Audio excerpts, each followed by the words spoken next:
jàppale leen yéen xale yi yàlla def leen mag yàlla na yàlla def ngeen toog fii di fi nekk di dund di ànd ak xéewal ak sutura ba ilaa yawmina haasa ngeen dee dem àjjana kon bismillah mbay ngeen kii ko rek ngeen teg li nga xamante ne mooy fa seede way suñ mag yu baax ja dem na loon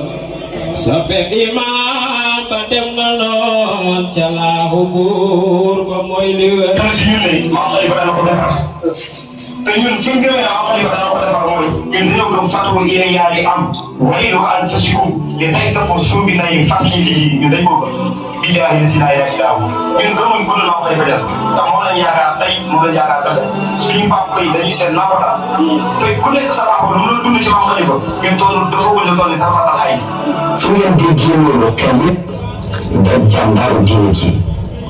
jàmbaaru Taïba Mbayeen ji jàmbaaru xalifatul xaaji Mouhamad Niass El Hadji Gueye gane si jamono ci atum 1997 ci dëkkab xam-xam di Taïba Mbayeen ci famille xam-xam di famille Ngéyeen waajuram bu góor ñu tuddoon Serigne Daara Kéba Gueye nekkoon nitu xam-xam nitu daara ja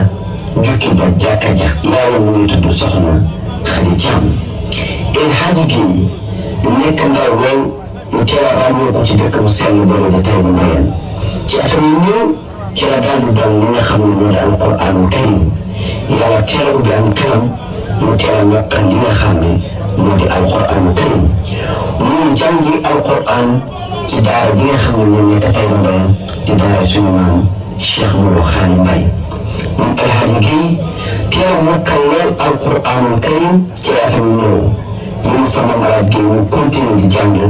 ay téere xam-xam bu dugg lool sax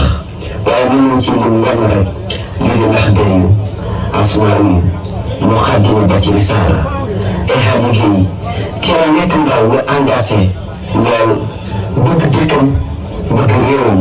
moom El Hadji Gueye Taïba Mbayeen lay sagoo su mënta nekk moom El Hadji Gueye Taïba la xam Taïba la bëgg moom El Hadji Gueye am na bëgg ñëpp doyloo ñëpp gëm ñëpp El Hadji Gueye fu mu toll jukkoy taalibe la daan wane ci kanam ay kilifaam atum 2014 la fa waajuram góor bàyyeekoo di Serigne Daara Kéba Gueye mu sëngeem lool mu nekk ndaw teel a ñàkk waajur El Hadji boole muñ takku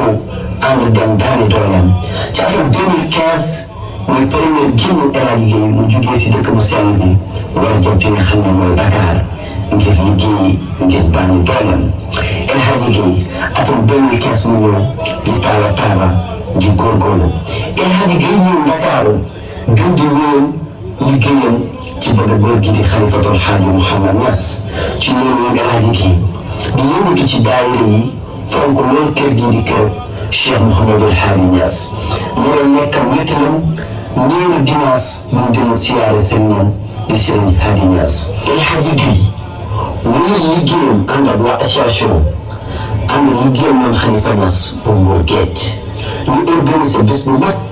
fële ca Mbour El Hadji daan ci dox loolu bu am solo ci digganteem ay magam yi nga xam ne ñoo nekk Taïba Mbayeen ak ay sëriñam rawatina jëmm ji di Cheikh Mouhamadul Hadi Niass El Hadji Gueye di wéyal cofeenam ak liggéeyam ci kër maam Khalifa Niass El Hadji Gueye wane li nga xam ne fu mu toll mooy bëgg liggéeyal maam Khalifa Niass waaye fu mu toll soññu ndaw ñi ci gëm dëkk bii di Taïba Mbayeen moom El Hadji Gueye bëggoon li nga xam ne mooy waajuram jigéen moom la daan nooyee waajuram jigéen moom la bëggoon moom la safoon moom rek la tegoon ci kaw El Hadji Gueye wéy liggéeyam batu atam 2023 ci weeru gàmmu mu daal di wuyu li nga xam ne nii mooy soppeem ba maam Khalifa Niass ki nga xam ne nii mooy soppeem ba Sidi wa Mawlaay Ahmad Tijaani ki nga xam ne moom la bëggoon di Seydina Muhammad sallallahu alayhi wa sallam. association ànd liggéey maam Khalifa Niass bu Mbour ci ndigal président bi Babacar Gueye war a amal gàmmu boobu le 30 mars 2024 fële ci Mbour di ci woo soppi ak xarit yi. première édition bu Babacar Gueye di amal ànd ak association di génnal maam Khalifa Niass bu Mbour gees gi suñ alaa liggéey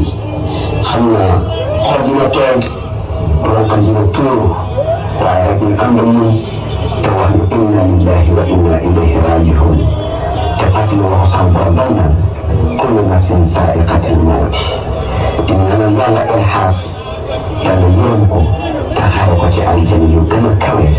ci barkeb Seydina Muhammad sallallahu alayhi wa sallam. jooy naa ko jooy leen ma yéen